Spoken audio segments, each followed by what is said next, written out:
de la radio y a quienes nos ven en los diferentes establecimientos educacionales a través de los canales de YouTube, de Facebook. Precisar algunas cosas cuando hablamos de inclusión, de exclusión.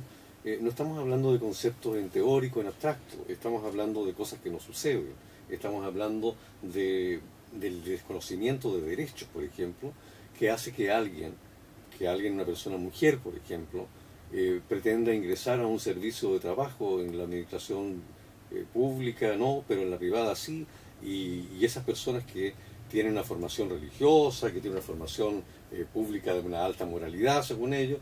Sin embargo, si la señorita está embarazada o no presenta un control de que no está embarazada, simplemente no es contratada. Y puede ocurrir también que si se le hace un contrato de trabajo por un año a una persona mujer y durante ese tiempo resulta que se embaraza, bueno, no le renuevan el contrato de trabajo. Esas situaciones de exclusión de derechos van creando también problemas de participación y de autoestima en el conjunto de la sociedad. ¿Para qué decir la falta de respeto con respecto de cosas, César, Juan, tan simples y cotidianas como la ingenuidad, la bella ingenuidad de nuestra juventud que lleva su currículum para que sea considerado derechamente por el empleador privado o público, y ese empleador privado o público simplemente ya tiene las cosas como resueltas, y normalmente la petición de un currículum no obedece a otra cosa que se vea bien. Y entonces, ¿cómo esto pasa en materia de inclusión y de exclusión de ser palabritas o conceptos en el aire a afectar nuestras vidas en lo cotidiano? Esa es la importancia que tiene para animar la conversación tanto de nuestros auditores como de las comunidades educativas que están escuchando. No, mira, esta segregación uno la puede dar, digamos, graficar con una serie de ejemplos de distintos tipos, de género, ¿no es cierto?, socioeconómica, pero también me acordaba yo de algunos datos que tienen que ver con la segregación territorial. Por ejemplo, y a propósito del ingreso per cápita del país, Antofagasta tiene un ingreso per cápita de alrededor de $37.000. Así es, la octava región, más o menos de $9.000, 8.000 y tanto. La novena región de $4.000. Entonces, cuando nosotros escuchamos las noticias de los problemas sociales y todo lo que pasa en la novena región, de repente se nos olvida que la novena región tiene un ingreso per cápita que equivale al ingreso per cápita de Nicaragua y El Salvador, en Centroamérica, Honduras. Y los que sabemos de historia, sabemos lo que ha pasado en Nicaragua, El Salvador y Honduras. Entonces uno de repente se empieza a explicar algunas cosas, la conflictividad social. Es por eso que el país, y yo creo que los análisis van por ese lado, necesita urgente integración. Integración de todo tipo, de todo punto de vista, digamos, en todos los aspectos. Necesita inclusión, necesita homogeneizar ciertas cosas. Porque en definitiva nosotros podemos dar datos promedio, pero esos datos promedio esconden una realidad que es tremendamente distinta. La calidad de vida de una persona que vive en Santiago, en un barrio determinado, es muy distinta a la que vive en otro barrio. El que vive en la segunda región es muy distinto al que vive en la novena, dentro de la octava región. Y de eso yo entiendo, digamos, que también se justifica el hecho de la idea de Ñuble región. Si bien el ingreso per cápita de la octava región anda en los $8.000, $9.000, pero ¿cuál es el ingreso per cápita de la provincia de Ñuble?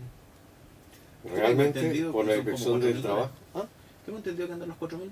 O sea, tengo entendido que la provincia de Ñuble es una de las provincias del país de más bajo ingreso per cápita. Más del 50 o 60% tiene ingresos, o tenemos ingresos, que son inferiores a 450.000 pesos mensuales en la actual provincia de Ñuble.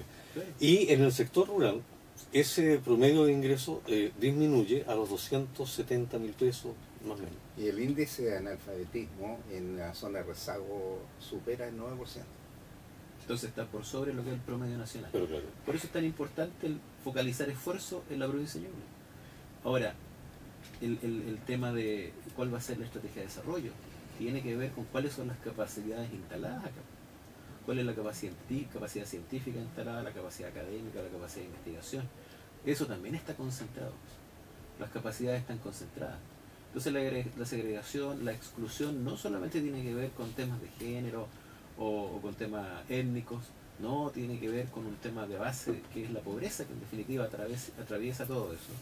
Y la pobreza no solamente tiene que ver con el tema económico propiamente tal, sino que tiene que ver también con las capacidades instaladas. Cuando se monopolizan las capacidades instaladas, evidentemente que se monopoliza todo lo demás, digamos. Entonces, y ahí viene el otro tema, porque en definitiva es que yo parto de un modelo educacional segregado, ¿cierto? Pero a la vez, en ese modelo educacional segregado, ¿cuál es el rol que se le asigna a la escuela? Porque en definitiva, la escuela, a partir de lo que es la literatura especializada, hay un debate en definitiva, sí, ¿cuál es el rol que cumple la escuela como espacio público? O espacio público en donde hay debate, hay diferencia, hay diversidad. ¿Que cumple un rol de control social o cumple un rol de espacio en donde se va a generar la nueva sociedad? Eso también se relaciona con la reforma y se relaciona con la ley de inclusión, porque hasta el día de hoy, evidentemente con todas las excepciones del caso, la escuela ha cumplido un rol de control social, de reproducción del modelo que existía.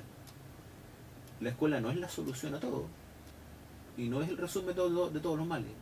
Estamos analizándola por razones obvias, digamos, porque somos educadores y estamos en este tema, pero se expresa en cualquier otro fenómeno de la sociedad también. Pero efectivamente, ¿cuál es el rol que va a cumplir la escuela? ¿Es un rol de reproducción del modelo? Hasta hoy día ha cumplido un rol de reproducción del modelo. Evidentemente que en cada escuela hay profesores que trabajan y luchan por desarrollar conciencia en los alumnos. Pero cuando en una escuela vulnerable lo que se transmite en términos generales es que esos alumnos no tienen ninguna posibilidad de ascenso social vía educación, que no tienen ninguna posibilidad de ingresar a la universidad, salvo una excepción que pueda haber, pero que en términos generales no es eso. Y en este otro colegio se transmite todos los días que ellos van para la universidad y que van a entrar sí o sí. Evidentemente, digamos que el fenómeno de reproducción del modelo sociedad está ahí clarito. Lo que planteaba Hernán Álvarez, director provincial de Educación, a mí me hace mucho sentido lo reiterado, porque esta reforma educacional no se aloja nada más que en la realidad del sistema educacional, es decir, en las escuelas, en los liceos, en los institutos. No, trasciende y afecta a algo que es fundamental, que es lo que reconocemos como nuestra cultura, ya sea para potenciarla o para alterarla, disminuirla. Y entonces tenemos aquí algo que es mucho más significativo, porque interviene en esa otra palabrita que llamamos la mentalidad, y la decimos como una cosa muy suave. Pero ustedes en la escuela normal, en la experiencia que ustedes hicieron durante tantos años y que ha sido recordada con mucho afecto y gran reconocimiento profesional, si tuviesen que actualizar el proyecto, porque no me imagino la misma escuela normal de los años 60, 50, habría que tener una escuela normal actualizada con las herramientas de hoy. ¿Cómo la ves, Juan? Bueno, en primer lugar yo quisiera decir de que este problema de la inclusión, pienso que a través de la reforma educacional es un magnífico esfuerzo que se va a hacer. Porque, bueno, como decía Hernán, con la eliminación del copago, la posibilidad de que todos los alumnos tengan acceso a los establecimientos educacionales, en fin, todo ese tipo de cosas, y que ha sido un golpe muy duro, porque nosotros hemos visto que en la educación de un tiempo a esta parte han venido haciendo negocios los establecimientos educacionales. Yo mismo como padre tengo un hijo en un establecimiento particular y tengo que estar pagando una mensualidad bastante significativa porque yo soy un profesor jubilado y cuesta juntar las monedas. Sin embargo, el colegio en el cual tengo mi hijo no se inscribió para la primera etapa del copago, porque vi en el diario los establecimientos que se agregaron a eso. Entonces, mientras esta mentalidad que tenían las personas de ver la educación como una situación económica, cuando eso se vaya terminando vamos a avanzar en la inclusión. Ahora, la escuela, como les decía, no es mucho lo que puede hacer. Yo creo que los profesores hacen un esfuerzo, sobre todo en las escuelas más vulnerables, las que están en el sector rural, en fin, con el espíritu normalista, decimos nosotros que todavía quedan profesores normalistas, que pretenden, digamos, indicarle un futuro mejor a la gente. Y no solo al alumno, sino que también a los padres y apoderados, porque el profesor normalista no solo se dedicaba al trabajo con los niños, sino que con la familia. Y por eso es que ha sido tan reconocido a través del tiempo. Pero en estos tiempos en que las poblaciones son distintas, los profesores simplemente tienen muy poco contacto con los apoderados y la escuela la ven como un servicio que le presta a la familia, simplemente. Entonces es difícil poder superar esta falencia de la inclusión. Es una tarea inmensa, pero yo pienso que con la reforma educacional van por buen camino. Ahora, que se hagan efectivas lo que se ha dicho en las políticas educacionales y que no se transformen en promesas que no van a ser cumplidas. Lo que plantea el rector del Colegio de Concepción, César Riquelme, llama la atención, le llama la atención a Hernán, me llama la atención a mí también, porque hay ahí, es lo que yo veo, a lo mejor veo mal, una visión algo relacionada con el pensamiento de Gramsci, ¿no? Los modos de producción son importantes, pero los modos de vida también. Y entonces, ¿cómo es que logramos armonizar un sistema educacional con un modelo de economía de manera tal que realmente sean complementarios unos y otros y no generen las condiciones de exclusión, de segregación que se dan hoy en día y que queremos cambiar? Lo que pasa es que dentro de lo que es el control ideológico, evidentemente que la instalación de sentidos comunes es esencial. Nosotros no podemos soslayar el hecho de que la reforma educacional, si uno la analiza en abstracto, o los objetivos que busca, uno podría preguntarse, bueno, pero ¿cómo hay oposición a eso? Si en definitiva son grandes aspiraciones. Pues hay oposición porque a partir de varias décadas de un modelo determinado se instalaron sentidos comunes. Sentidos comunes como, por ejemplo, de que mi hijo no se puede juntar con este otro tiene malas costumbres. Nosotros en el Colegio de Concepción hace 10 años que tenemos una política de beca de alumnos vulnerables. Nuestros alumnos vulnerables mejoraron notablemente el colegio, subieron nuestros rendimientos académicos. Los alumnos vulnerables mejoraron notablemente el colegio. Interesante subrayar eso. Es una política exitosa, pero totalmente. Hoy día, por ejemplo, el 40% de los alumnos que entran a una pre-kinder son vulnerables porque nosotros definimos que iba a haber determinado cupo para alumnos vulnerables desde pre-kinder. Existe la instalación de que los niños vulnerables, por ese solo hecho, digamos, están en desventaja académica. ¿Sí? No, la desventaja académica se produce por el proceso de desarrollo educacional que ellos viven desde que nacen en adelante, que tiene que ver con el capital cultural de la familia, efectivamente, pero que el Estado debe velar por compensar ese déficit de capital cultural a partir de los primeros años del sistema educativo. Y ahí voy, por ejemplo, a lo que se señalaba en su momento, que tal vez faltó explicarlo más. Cuando recién se inicia el tema de la reforma, que es el tema del efecto par, que tiene que ver con lo siguiente, que si yo ya no segrego, sino que integro niños vulnerables con niños no vulnerables, integro niños que tienen a lo mejor un rendimiento más bajo con unos que tienen un rendimiento más alto, el efecto par va a llevar a la mejora. Siempre el miedo instalado está de que no, que va a llegar estos niños y van a perjudicar, digamos, el curso, que la disciplina se va a echar a perder, que no, eso ya tiene que ver con el manejo de la escuela. Tiene que ver con el manejo de la escuela, cómo aborda los problemas. El tema del efecto par es esencial porque en definitiva los niños actúan también por la imitación a sus compañeros de curso.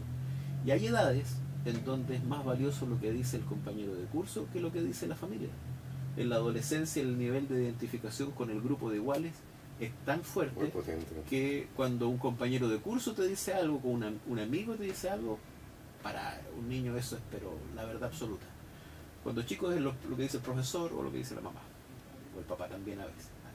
Pero cuando son adolescentes es el amigo. Por lo tanto el efecto par nos puede llevar evidentemente a una mejora global. Puede que haya riesgo efectivamente de que al final se dé el tema al revés en algún lugar, pero eso ya tiene que ver con la gestión de la escuela. Eso ya tiene que ver con los mecanismos que se creen de apoyo, de trabajo con el curso, apoyo de profesionales, efectivamente una escuela bien dirigida, en donde se esté pendiente de los problemas que van surgiendo, del que se va quedando atrás, de que está teniendo problemas conductuales. Bueno, eso ya es parte del trabajo de la escuela y por lo tanto convierta el trabajo de la escuela en algo valioso y le da sentido.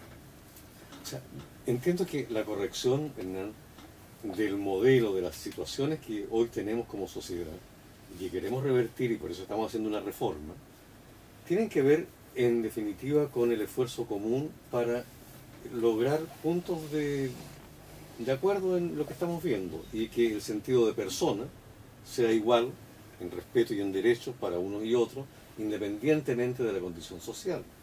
Que el sentido de libertad que va ligado a cada persona también sea considerado como un bien. Y por lo mismo el sentido de la igualdad. Y cuando esos tres conceptos, el de persona, el de ser libre y de ser iguales, considerado y tratado como iguales, entonces estamos en una posibilidad de ofrecerle a la sociedad y ofrecerle a los economistas y ofrecerle a los que hacen las otras cosas que no hace la escuela, la posibilidad de tener una sociedad más solidaria, con más apego, con más sentido de pertenencia y de responsabilidad con el otro. A ver, yo quisiera sin embargo recalcar el tema que tiene que ver objetivamente con las bases que tienen que construirse en la unidad educativa y en el modelo pedagógico en el cual no los que provienen de los sectores económicamente altos son los que pueden obtener los mejores resultados al final. Indudablemente que la integración de estos niños segregados, incorporados al sistema, produce una mejor calidad educativa y está demostrado en todos los modelos en el mundo. Es decir, no hay ningún modelo que haya logrado éxito cuando segrega y tampoco tiene éxito como sociedad. Pudiera referirme aún al modelo de los chinos. Los chinos he tratado de estudiar estos días porque voy a viajar para China a mirar lo que pasa. Y me he dado cuenta, por ejemplo, que la renta per cápita de Shanghái o de Beijing, comparado con provincias chinas, al interior es extremadamente alto. Sin embargo, en las provincias internas hay un valor que no lo podemos dejar de validar. Pueden tener una renta muy similar a la que tenemos en algunas de las provincias chilenas, $8.000 per cápita, pero tienen algunos elementos que nosotros no tenemos: educación gratis, vivienda gratis, salud gratis. Y en consecuencia, aún teniendo una baja renta per cápita, los alcances para la familia, con los mismos valores que pudiéramos tener aquí, son absolutamente gigantescos. Y esas son algunas de las razones por la reforma que se está produciendo en China desde el punto de vista económico. Nadie la entiende. ¿Por qué? Porque aparece una gran masa consumidora al interior y que hay que satisfacerla. Entonces, no solo producir para vender para afuera, sino cómo creamos las condiciones para vender adentro, porque gran parte de las personas empiezan a tener un valor adquisitivo económico que tienen que enfrentarlo, y ahí está el modelo que está pasando en China. No es porque los chinos no tengan capacidad de seguir produciendo a la medida que están. Hay valores que se han incorporado y que hacen posible entonces que las condiciones económicas del total de ellos sea diferente. Pero vuelvo, me parecía como una expresión complementaria a lo que estamos conversando. Aquí se ha planteado exactamente la escuela. Tú planteaste el tema de la escuela normal en el inicio, una expresión que has planteado aquí. ¿El caso es posible que vuelva una escuela normal en el sentido de lo que fue históricamente y de la cual hablamos de este espíritu normal? Perdona la interrupción, es que me refiero a lo siguiente. Cuando tenemos la posibilidad de ir a Europa, por ejemplo, y vemos cómo funciona un establecimiento educacional, un liceo, en Alemania, uno ve la escuela normal ahí, la escuela normal chilena. A ver, yo lo que diría es que, o lo mejor, la forma de estructura como fue concebida la escuela normal en su tiempo, involucraba incorporar a los niños entre los 12, 13 años a la formación completa como Rosa. Indudablemente que la escuela normal no formaba un experto ni un perito, sino una persona integral. Pero además le daba las condiciones de poder desarrollarse en el futuro una vez egresado. Y los grandes pensadores en educación en Chile salieron de la escuela normal. Pero daba esa posibilidad maravillosa que tenía. Pero además le entregaba un valor social. que hoy día no está